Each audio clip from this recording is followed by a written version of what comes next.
In 2007, first responders received a chilling call from a 15-year-old girl. Okay, he's in the house? Yes. Okay, he's threatening my parents. Please. He's okay. With her family by her side, they fought back, together, locked in a desperate battle for survival. All right, just relax. Is he still there?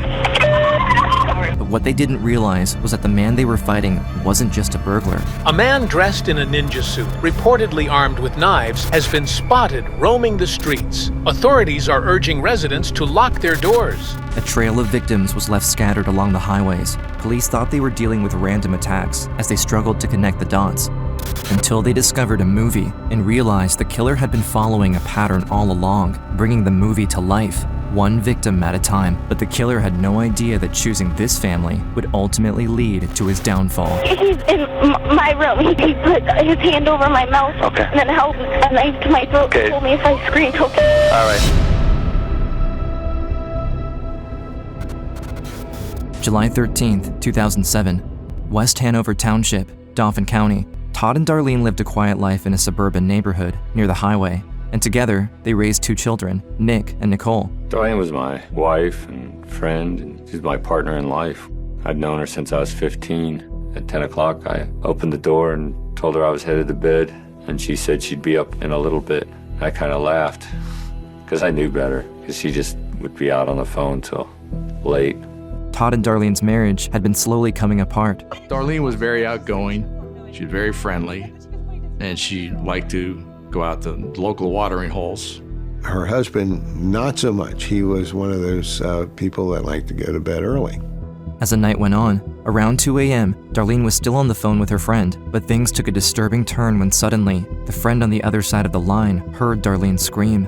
Darlene's friend hears the call sort of abruptly end, a sort of muffled sound, an abrupt end to a call that, in his experience, wouldn't normally happen, talking to Darlene. Her friend rushed over to Darlene's house, but when he arrived, he found her lying there, brutally murdered, her throat slashed.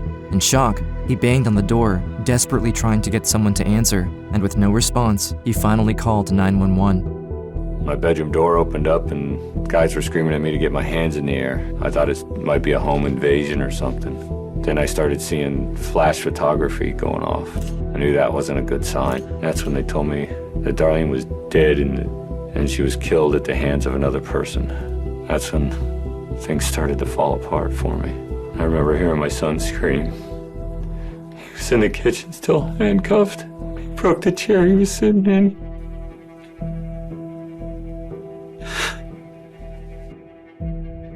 Investigators tried to figure out what happened to her, but they were left with more questions than answers. With no signs of an intruder, police began to suspect that the grieving husband might be hiding something.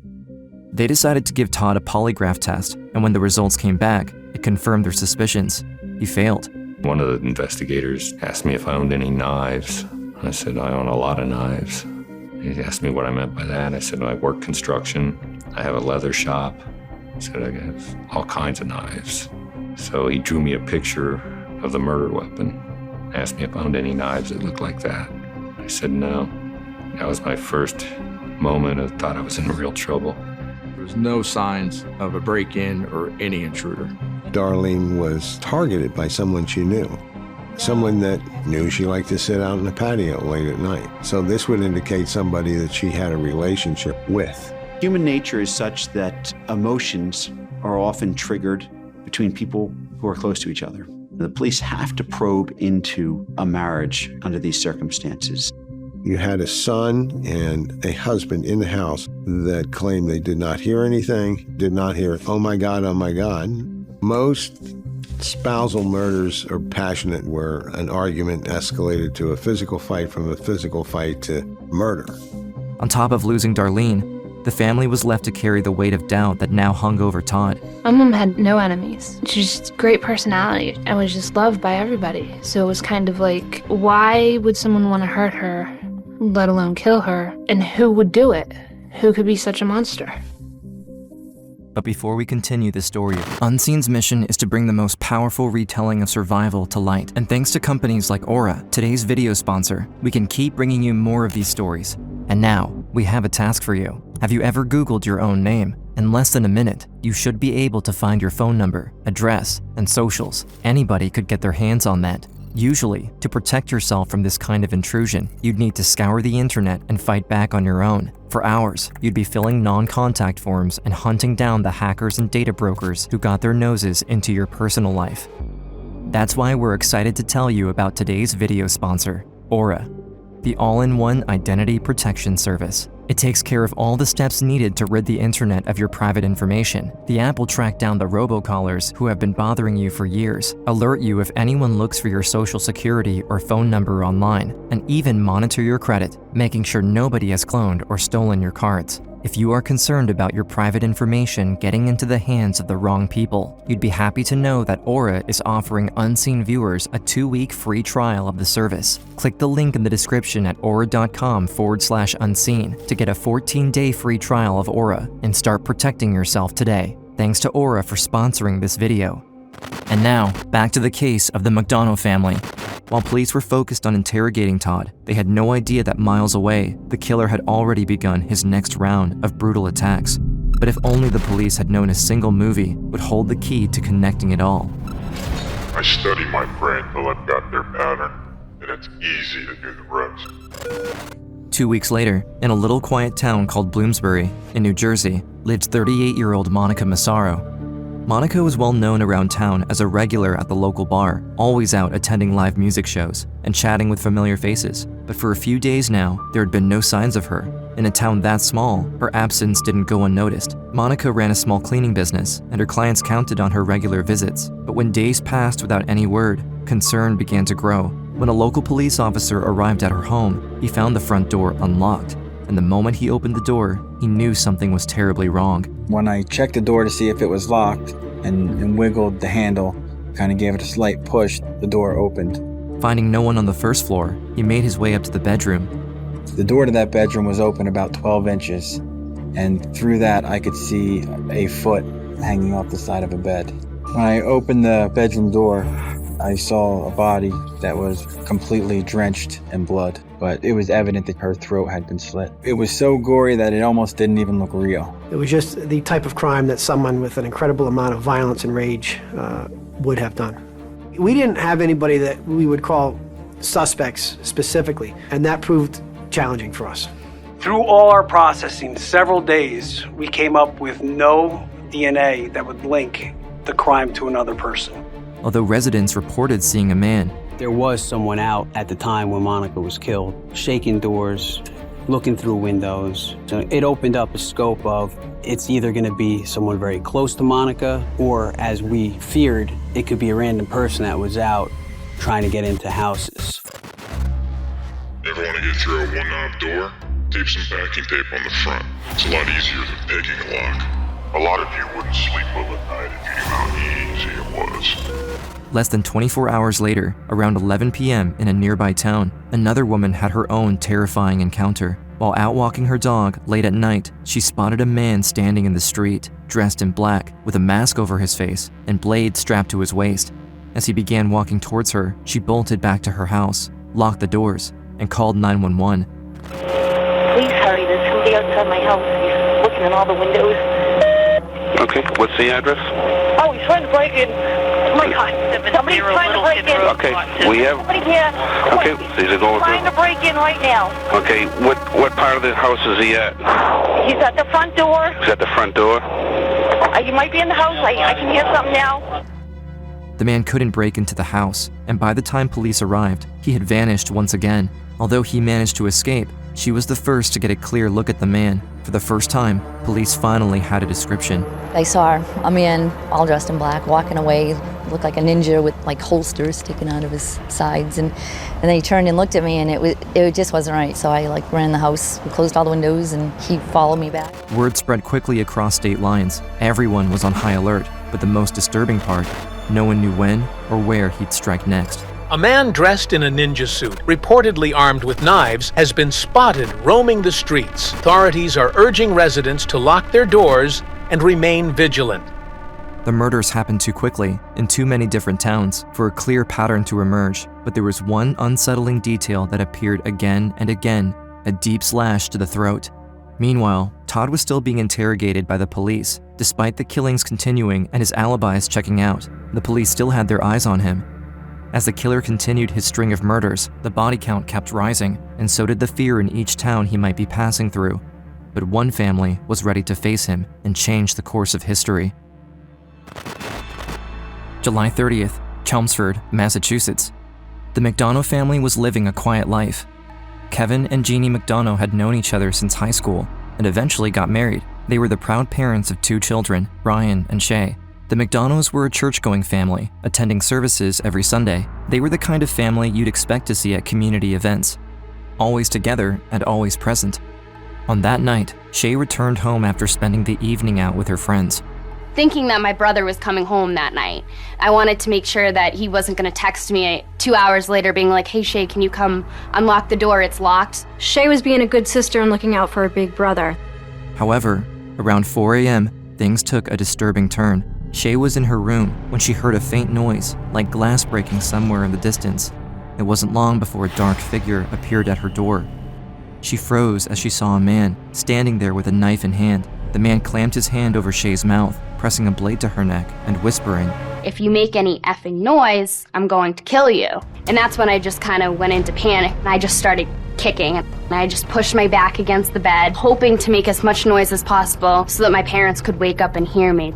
I heard a muffled sound, like a little whimper, come from the bedroom right next to us. And I thought that was odd. Shea must be having a bad dream or something. Kevin got up at the same time. She said, "I'll check on her." And I said, "No, I'll check on her," which really isn't the norm. Usually I'm selfish and want to get all the sleep I need. And but that morning, something told me to get up. When he walked into her room, he froze. A large man was there, holding a knife to Shea and covering her mouth as she tried to scream. Her father, in an act of courage, decided to throw himself at the man. My dad just jumped on top of him, was trying to grab the knife. The commotion in the house signaled to Jeannie that something was wrong.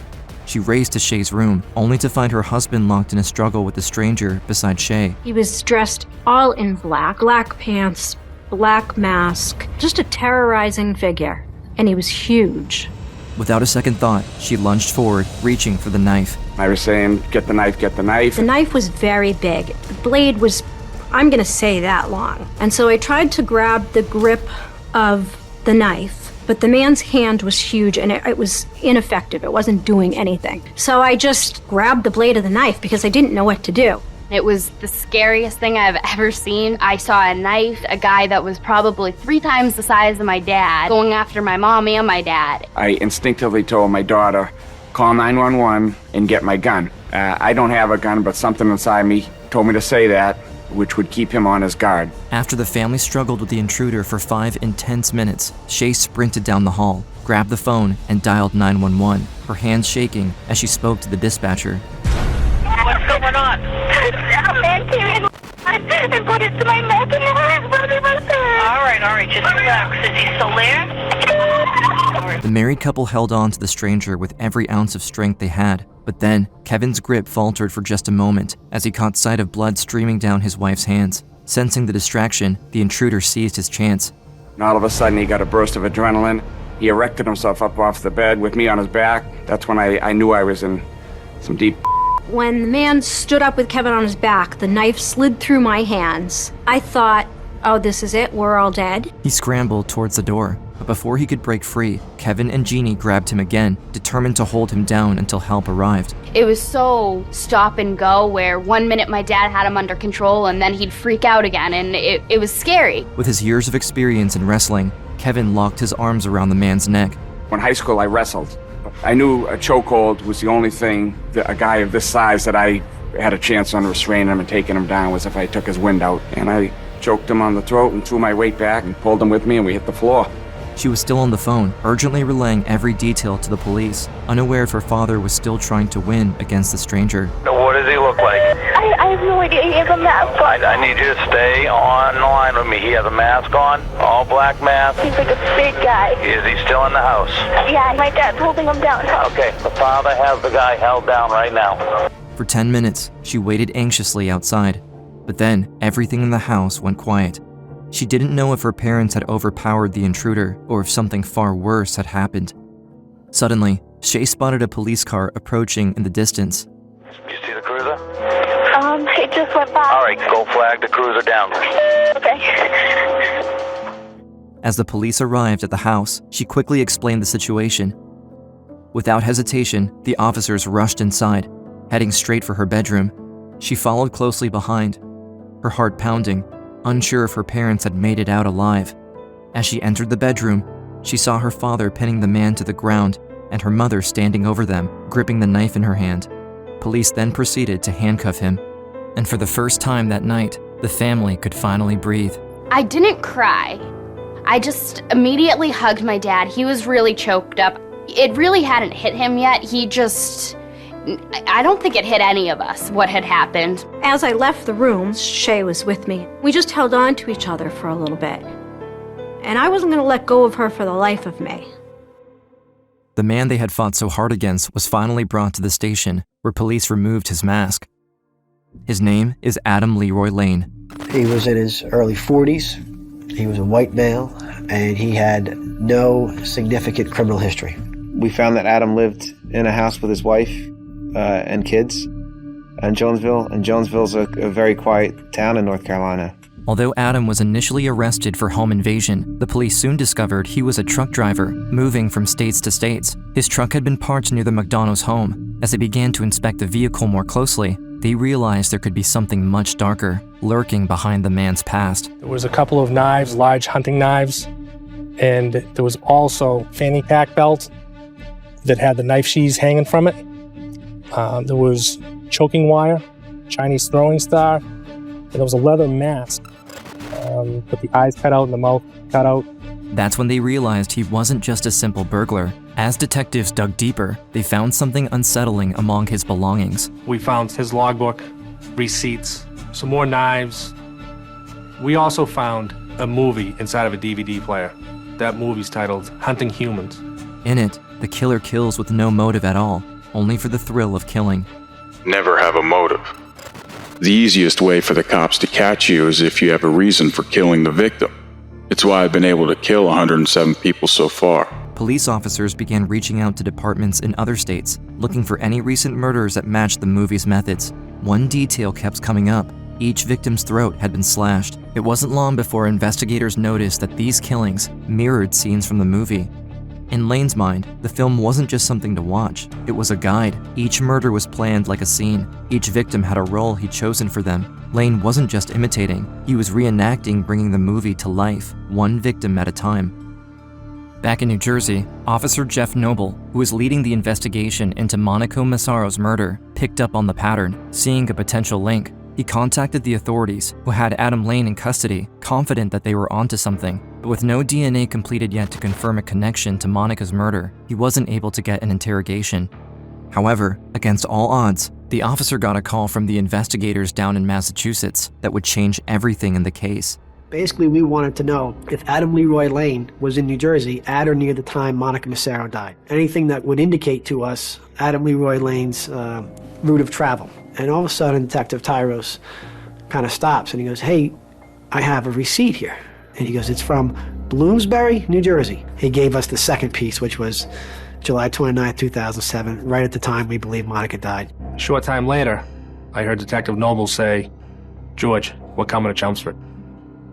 Jeff headed to Chelmsford to begin his interrogation with Adam Lane. The interrogation began with simple, light questions. How long have you been driving trucks? On and off 20 years. My initial impression of Adam Lane was that he was a very polite, respectful gentleman. He came across just like a regular guy. For the first hour and a half of the interview, he never once asked us what crime we were investigating. And my impression of that is he didn't need to ask because he knew why we were there. He knew it and we knew it. But as soon as Jeff Noble mentioned the movie Hunting Humans, Adam's demeanor completely shifted. They took movies that I had in the truck and made it seem like I was the worst mass murderer you ever seen in your life. Just because I like horror movies.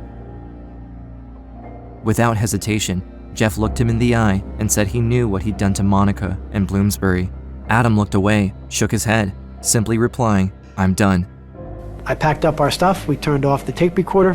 My partner and I got up to leave. We walked out of that room. As the officers turned to leave, Lane gave a slight nod, signaling them back without saying a word. He motioned for them to return.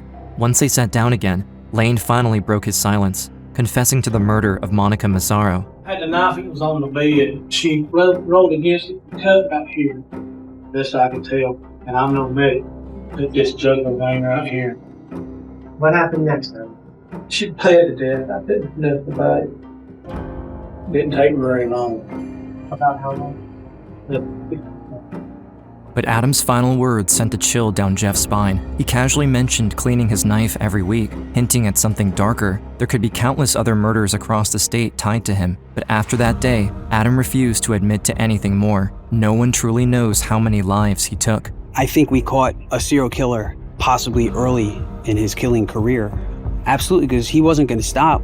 But we can't be fooled. If the McDonoughs didn't catch Adam Lane, I can't tell you that we would have.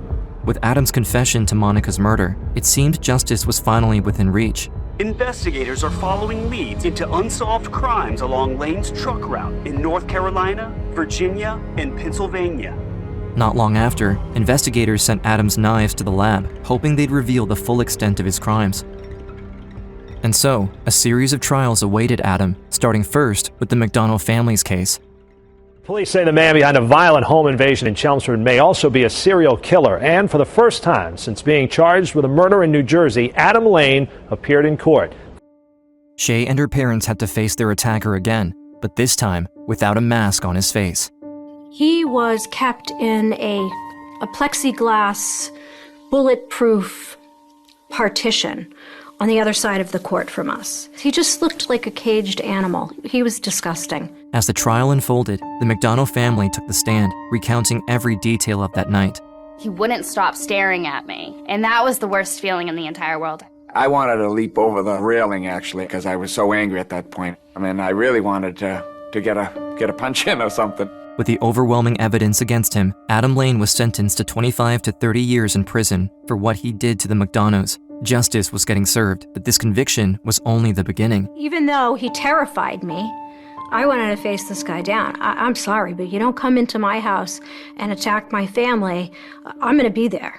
I'm going to watch you every step of the way.